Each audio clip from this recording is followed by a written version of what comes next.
teman-teman, ayo kita pelajari bersama. Pada bab ini, kita akan mengeksplorasi cara konduktor menggunakan tongkat dengan penuh wibawa dan apa yang harus dilakukan sebelum memulai memimpin dengan percaya diri. Mari kita memulai. Yang pertama, posisi awal konduktor. Fokus pada lengan dan tangan. Lengan atas sedikit ke depan, tidak menyentuh atau menjauh dari tubuh. Dan apabila menggunakan tongkat, telapak tangan kiri sedikit terlihat, jari-jari lurus di atas. Apabila tidak menggunakan tongkat, kedua telapak tangan seperti posisi tangan kiri saat menggunakan tongkat, atau sedikit terlihat jari-jari lurus di atas. Langkah ini bertujuan agar membangun titik fokus visual yang jelas bagi penyanyi. Selanjutnya, memahami tanda birama. Definisi tanda birama. Tanda birama mengidentifikasikan jumlah ketukan berbirama dan jenis not yang menjadi ketukan dasar. Struktur tanda birama. Angka atas atau pembilang merupakan jumlah ketukan dalam setiap birama. Sedangkan angka bawah atau penyebut merupakan jenis not yang nilainya setara dengan satu ketukan. Contoh 2/4. 2 ketukan dalam birama, sedangkan not 1/4 sebagai ketukan dasar. Yang kedua 3/4. 3 ketukan dalam birama, sedangkan not 1/4 sebagai ketukan dasar. Begitupun untuk pola birama lainnya. Elemen penting lainnya sebelum memimpin. Yang pertama, tanda kunci dan kunci. Harus memahami tonalitas musik yang akan dipimpin. Yang kedua, penanda tanganan tempo. Harus mengetahui kecepatan musik yang diinginkan. Yang ketiga, pola ketukan umum. Meskipun ada variasi, 4 pola yang paling umum adalah 2/4, 3/4, 4/4, dan 6/8. Penggunaan tangan dalam memimpin. Untuk tangan kanan, fokus utama dalam memberikan pola ketukan dan tempo. Sedangkan untuk tangan kiri, berfungsi membantu tangan kanan. Tidak digunakan berulang kali untuk memberikan ketukan utama. Selanjutnya, titik fokus atau area pemukulan. Area di sekitar pusar di mana tangan kanan terutama bergerak dan berputar. Jaga agar tangan tidak turun di bawah pinggang. Berikut pantulan tangan. Saat menurunkan tangan, biarkan memantul di sekitar titik fokus untuk mempersiapkan ketukan berikutnya. Penggunaan penyangga musik. Atur setinggi pinggang untuk membantu menjaga titik fokus yang benar. Mengungkapkan kekuatan dinamika dalam ekspresi musik. Dinamika adalah elemen krusial dalam penyajian musik yang ekspresif, yang meliputi keras, lembut, dan heningnya nada atau sederhananya pengatur volume musik. Untuk klimaks adalah salah satu cara yang paling ampuh bagi komposer untuk mencapai ekspresi. Kesalahpahaman pada umumnya, klimaks bukan sekedar kembali ke bagian yang keras. Klimaks seringkali diawali dengan bagian yang lembut, membangun intensitas secara bertahap. Asal-usul istilah dinamika. Istilah dinamika berasal dari bahasa Italia pada abad ke-16 ketika Italia menjadi pusat perkembangan musik. Pandangan Modest Altschuler tentang konduktor. Tidak memerlukan kode sinyal antara konduktor dan ensemble. Yang berikut adalah peran dinamika dalam menyampaikan suasana hati. Dinamika adalah alat yang penting untuk mengkomunikasikan emosi dan suasana dalam sebuah karya musik. Penggunaan dinamika yang tepat oleh konduktor mencerminkan pemahaman dan etika penampilannya. Komposer menggunakan dinamika untuk mempengaruhi emosi dan kerangka berpikir pendengar. Terdapat beberapa teknik konduksi untuk dinamika. Yang pertama, tempo. Tempo dibagi menjadi dua, yakni percepatan tempo dan perlambatan tempo. Untuk percepatan tempo, pukulan tongkat lebih pendek dan kuat. Sedangkan untuk perlambatan tempo, pukulan punggung lebih kuat dan gerakan lebih mengalir. Yang kedua, volume.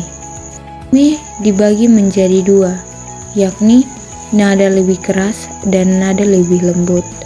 Apabila nada lebih keras, mengepalkan tangan, konsentrasi otot kuat saat klimaks.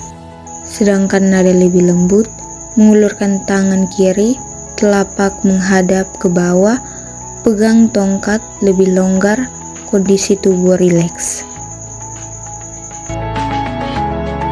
Selanjutnya yakni pianissimo, yang merupakan ketukan pendek dengan kedua tangan berdekatan. Teknik yang keempat ialah forte, yang merupakan ketukan lebih penuh dengan kedua tangan terpisah. Terdapat beberapa tanda dinamika.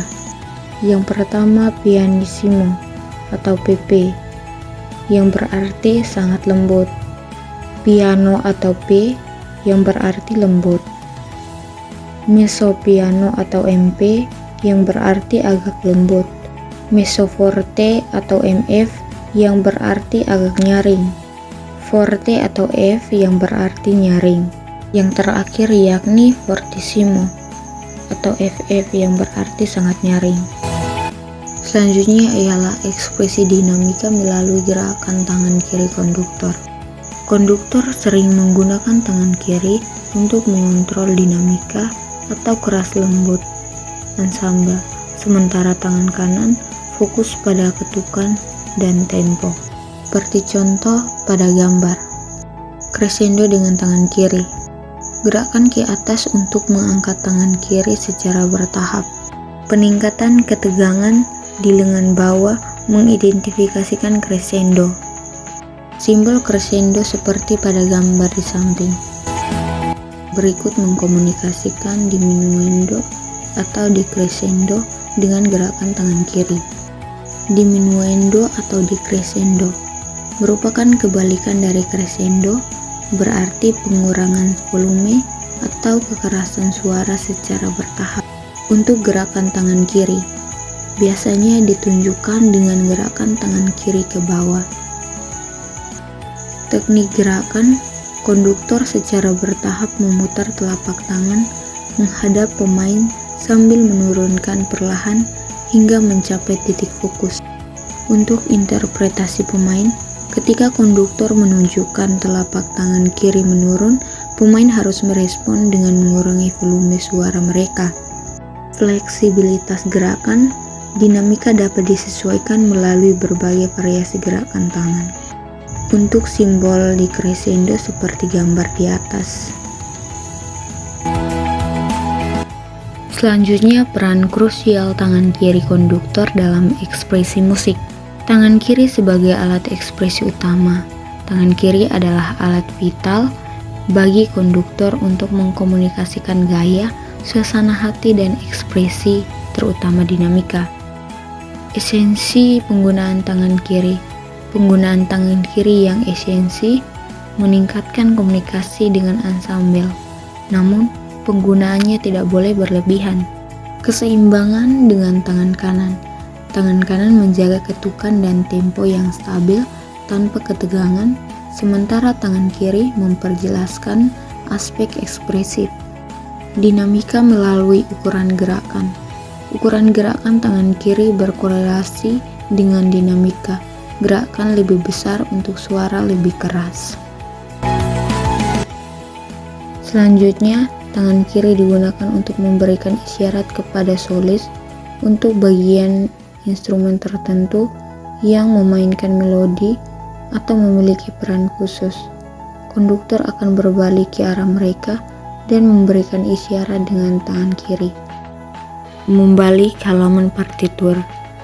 Tangan kiri sebaiknya digunakan untuk membalik halaman partitur agar tangan kanan tetap menjaga tempo. Tangan kanan atau teknisi vs tangan kiri sebagai penerjemah.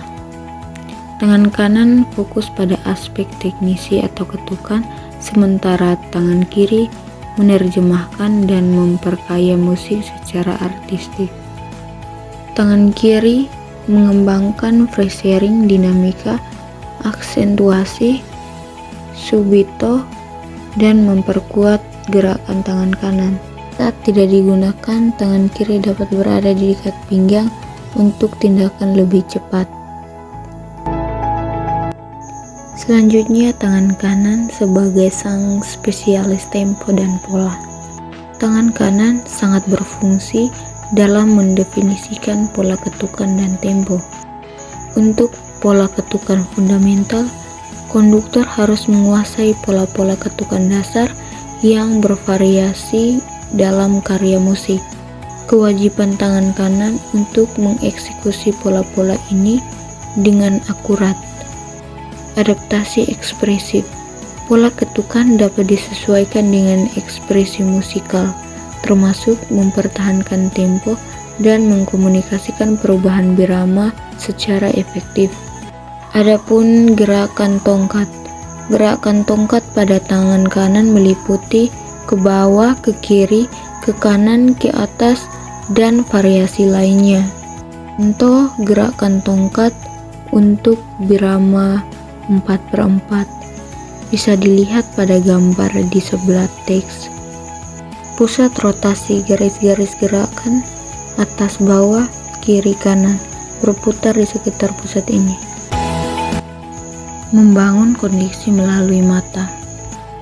Awali sesi memimpin dengan pandangan positif dan memberikan semangat kepada seluruh anggota. Mata adalah alat berharga untuk membangun kontak pribadi antara konduktor dan pemain. Gunakan ekspresi wajah dan kontak mata semaksimal mungkin untuk berkomunikasi. Kuasai partitur dengan baik agar dapat secara berkala melihat ke arah pemain.